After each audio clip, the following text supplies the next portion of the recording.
আসসালামু আলাইকুম। আগামী ৭ তারিখ বিসিবি নির্বাচন। এমন নামে মাত্র নির্বাচন পাপনের আমলেই দেখা যেত।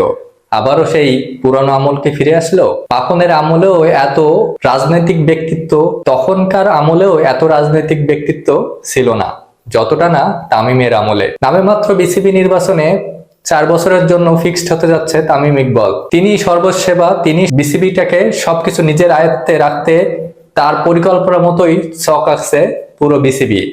নির্বাচনের প্যানেল থেকে শুরু করে সবকিছু তার মতো করেই হচ্ছে। সব নেতা কর্মীদের এবং তাদের ছেলে মেয়েরাই বসতে যাচ্ছে বিসিবি মসনদে। কিন্তু এটা কি হওয়ার কথা ছিল? আমিনুল ইসলাম, আমাদের যে ক্রীড়ামন্ত্রী, তিনি কিন্তু প্রথমে এসে ওয়াদা করেছিল যে বিসিবিতে বা ক্রীড়াঙ্গনে কোনো রাজনীতি থাকবে না। 2 বার বলেছিল তিনি। কথাটা আমি আপনাদেরকে ওয়াদা করছি বাংলাদেশে ভবিষ্যতে কোনো ক্রিকেট বোর্ড বলেন, কোনো ফেডারেশন বলেন, কোথাও কোনো রাজনীতিকরণ, দলীয়করণ করা হবে না। কিন্তু এখন কি দেখা যাচ্ছে তার ফলে?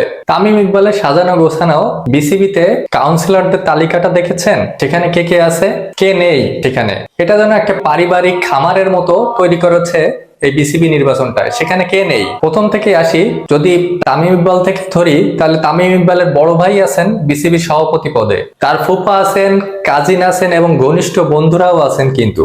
এবং অ্যাডহক কমিটিতে যারা রয়েছে তারা তো আসেনি। এর বাইরে আরো কে কে আছেন? মন্ত্রী আছেন, এমপি আছেন, মন্ত্রীর ছেলে বউ তারা আছেন। কে নেই এখানে? যদি আমি হালকা করে একটু নাম উল্লেখ করি তাহলে আপনারা ভালো করে বুঝবেন। এখানে আছে মইনুল হক মঈন, যিনি আমিনুল হকের বড় ভাই, সিটি ক্লাবের কাউন্সিলর। তারপর আছে মির্জা ফয়সাল আমিন আছে, যিনি মির্জা ফখরুল ইসলাম আলমগীরের ভাই। শান্তনু ইসলাম সুমিত আছেন, তিনি হচ্ছে অনিন্দ্র ইসলাম অমিত প্রতিমন্ত্রীর ভাই। আজাদুর রহমান রয়েছেন, তিনি হচ্ছে নড়াইলের এমপির ভাই। এছাড়া আমাদের শিক্ষা প্রতিমন্ত্রী ববি আজাদের ওয়াইফ আছেন। এছাড়া সংসদে যারা রয়েছেন তাদের অনেকেই রয়েছেন। এমপি আছেন, মন্ত্রীর ভাই আছেন, শ্যালক আছেন, ছোট ভাই রয়েছেন।